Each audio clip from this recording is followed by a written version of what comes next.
प्यारे विद्यार्थियों, आज की वीडियो में हम लोग क्लास 10 के निर्देशांक ज्यामिति चैप्टर को पढ़ेंगे जो बोर्ड एग्जाम के लिए बहुत ही महत्वपूर्ण है। तो आइए इसमें पहला सवाल को स्टार्ट करते हैं। बिंदुओं 5,0 और -12,0 के बीच की दूरी बताइए। तो इसके लिए हमको फार्मूला मालूम होना चाहिए दो बिंदुओं के बीच की दूरी का। तो यहाँ पर दो बिंदु लेंगे, एक बिंदु यहाँ पर x1 कामा y1 और यहाँ हो जाएगा x2 कामा y2। इसके बीच की दूरी निकालनी है a और इसको b मान लेंगे। तो ab बराबर फार्मूला होता है रूट में x2 माइनस x1 का whole square, x2 minus x1 का whole square plus y2 minus y1 का होल स्क्वायर। इसी फार्मूले पर इसको रखेंगे तो इसको हम लोग मान लेंगे x1 y1 और इसको मान लेंगे x2 y2। तो इसी पर रखिए ab बराबर हो जाएगा रूट में x2 की वैल्यू है -12 माइनस x1 की वैल्यू है 5 तो -5 का होल स्क्वायर प्लस y2 की वैल्यू 0 तो यहाँ 0 हो जाएगा माइनस y1 की भी वैल्यू 0 का स्क्वायर। ये माइनस और ये माइनस ऐड हो जाएगा तो -17 का स्क्वायर और प्लस 0 का स्क्वायर। 17 का स्क्वायर करेंगे माइनस का 2 बार स्क्वायर होगा प्लस हो जाएगा 17 का होगा 289 और 0 का 0 तो 289 में 0 को ऐड करेंगे 289 होगा और ये 289 जो होता है 17 का होता है, 17 का वर्ग होता है 289। तो आंसर आ जाएगा 17, यानी दो इसके और इसके बीच की दूरी पूछा था तो आंसर हो जाएगा 17, आंसर 17। अगला सवाल है y का मान ज्ञात कीजिए जिसके लिए बिंदु P का निर्देशांक दिया है 2, -3 और Q 10, y है के बीच की दूरी बताइए। यानी P और Q के बीच की दूरी 10 मात्रक है और y का मान ज्ञात करना है। तो इसके लिए फिर वही फार्मूला लगाएंगे AB यहाँ पर PQ दिया है तो P और Q लिखेंगे। PQ की का फार्मूला होता है रूट में x2 माइनस x1 का whole square plus y2 minus y1 का होल स्क्वायर। तो इसके लिए फिगर खींचेंगे, यहाँ पर P कर दे रहे हैं, यहाँ P होगा और ये हो जाएगा Q। P का निर्देशांक दिया है 2, -3, Q दिया है 10, y। तो इसके बीच की दूरी दे दिया है सवाल में 10 मात्रक है, यानी यहाँ पर PQ की वैल्यू दे दिया 10 मात्रक तो y का मान पूछ रहा है।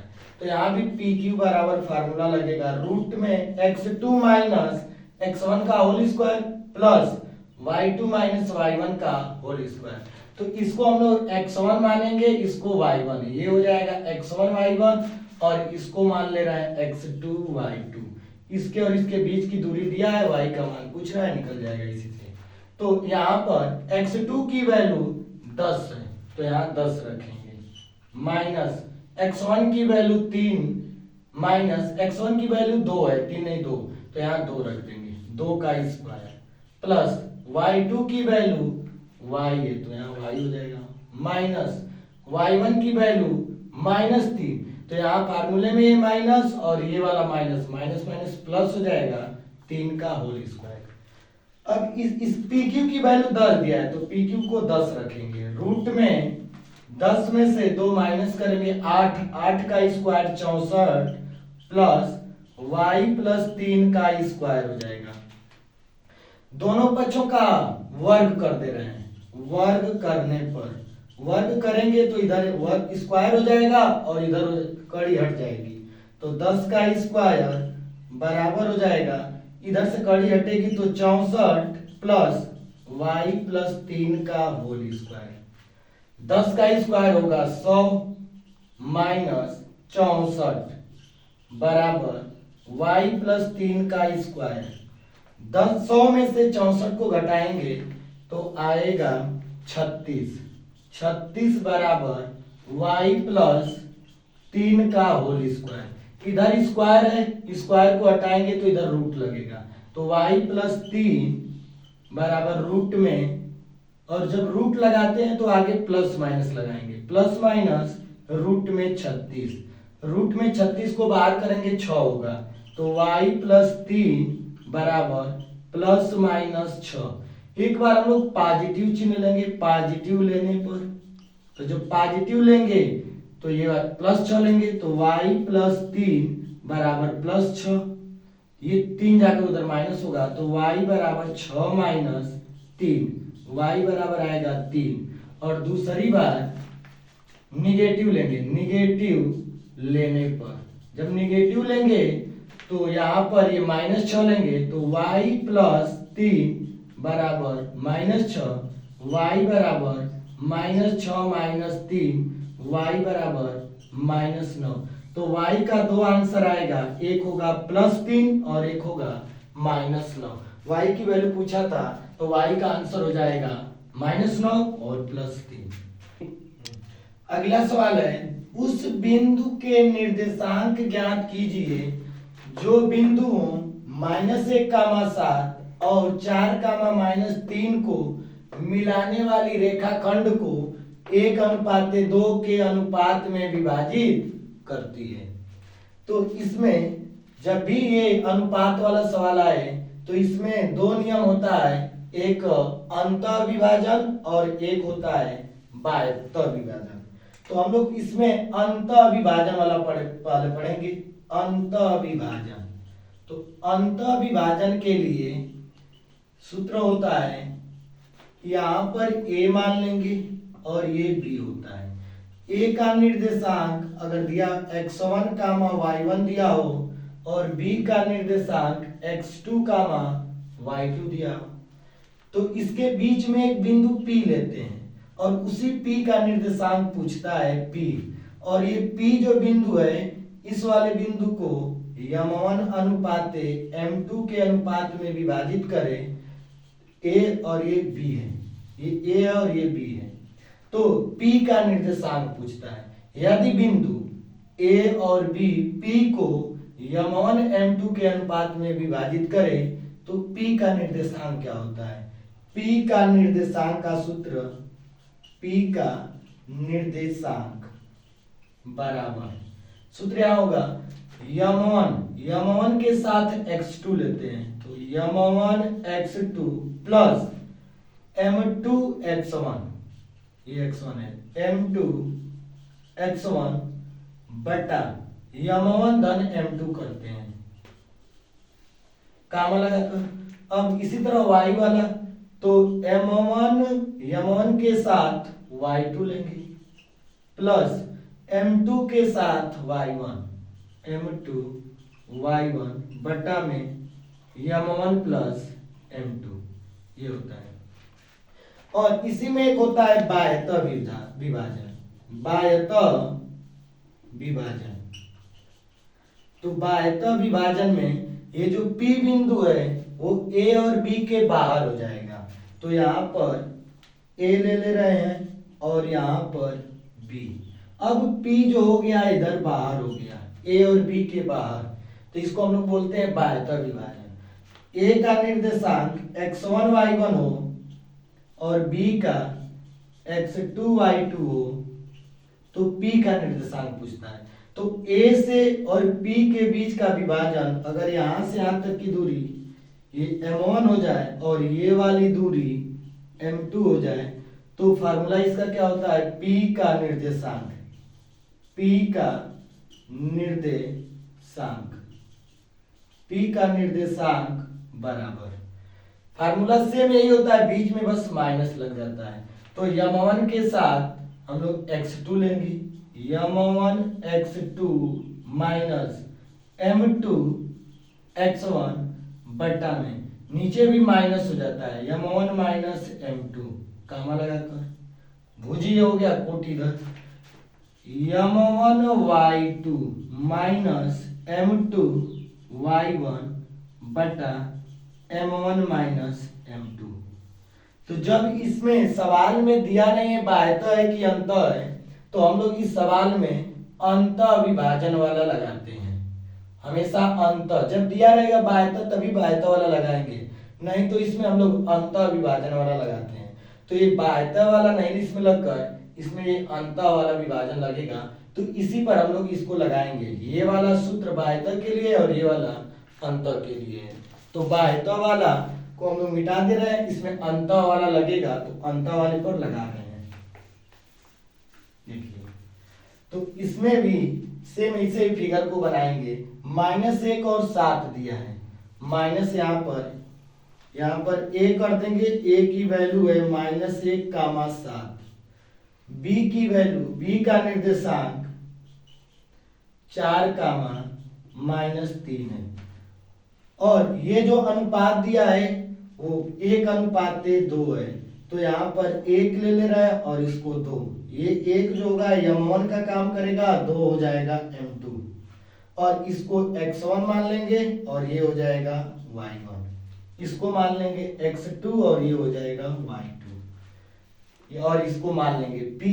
तो p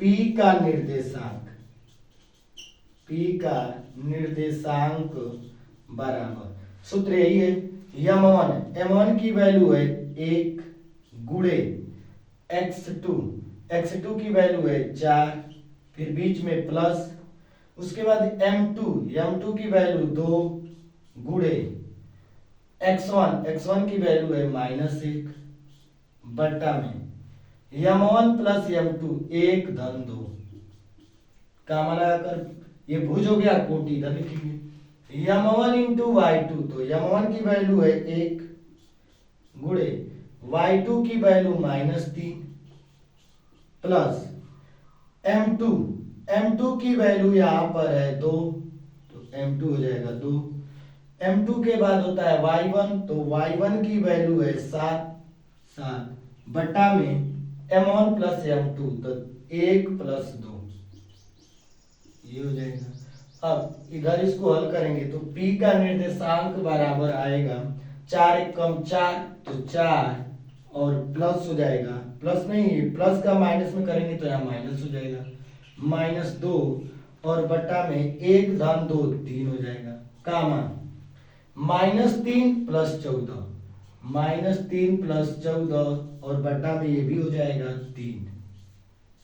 यहां से इसको घटाएंगे तो 2/3 कामा 11 में से 3 14 में से 3 को माइनस करेंगे 11/3। तो आंसर जो होगा, ये जो P बिंदु का निर्देशांक होगा 2,3 11,3 हो जाएगा। अगला सवाल है, बिंदुओं -3,10 और 6,-8 को जोड़ने वाले रेखाखंड को बिंदु -1,6 किस अनुपात में विभाजित करता है। तो इसमें अनुपात पूछ रहा है, और अनुपात जब भी पूछे तो हम लोग अंतः विभाजन वाला फार्मूला लगाएंगे। तो इसमें अनुपात के लिए हमेशा अनुपात को k/1 माना जाता है।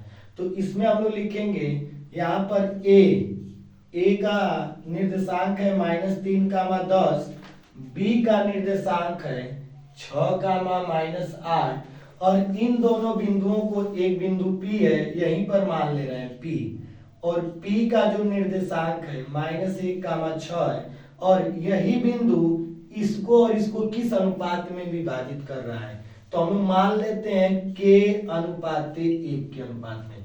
जब भी अनुपात पूछे तो हमेशा k/1 मानते हैं, और इसको हम लोग m1 मान लेंगे और इसको m2 मान लेंगे।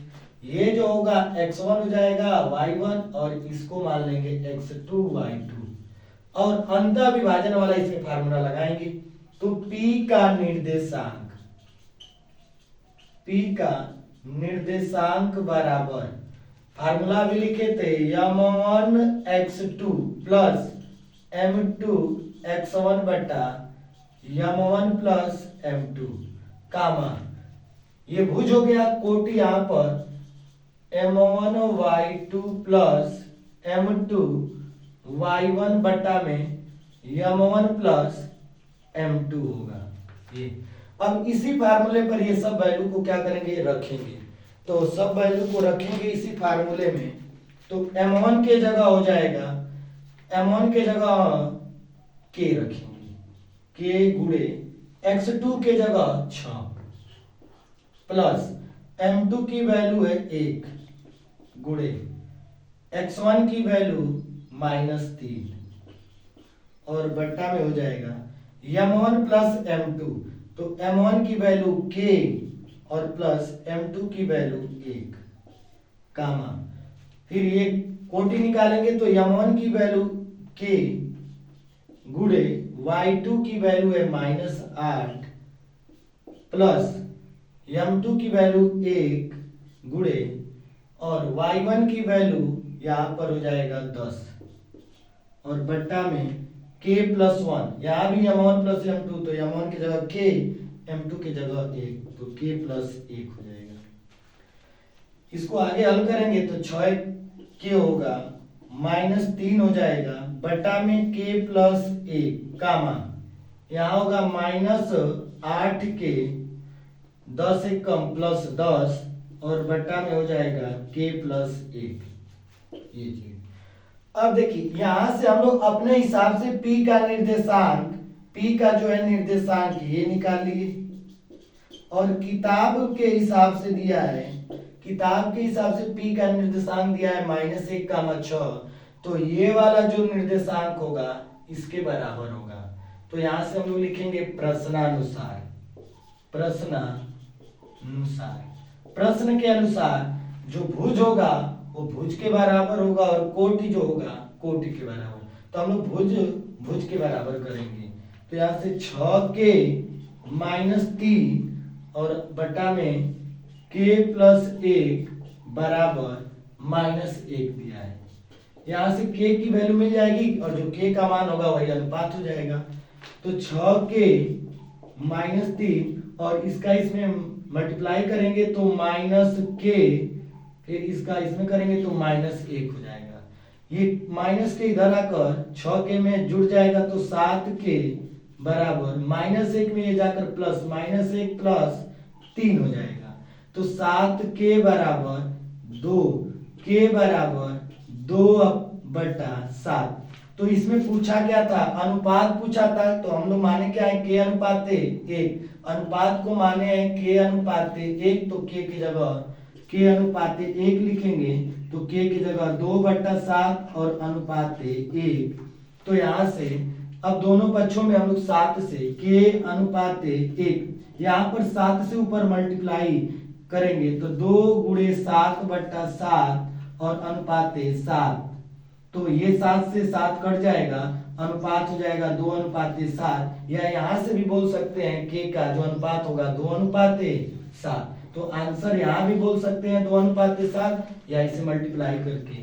तो अनुपात पूछा था तो अनुपात हो जाएगा 2/7, आंसर हो जाएगा 2/7। तो इसी तरह आगे भी हम लोग अगली भी वीडियो में ऐसे ही सवाल को देखेंगे। तब तक के लिए धन्यवाद।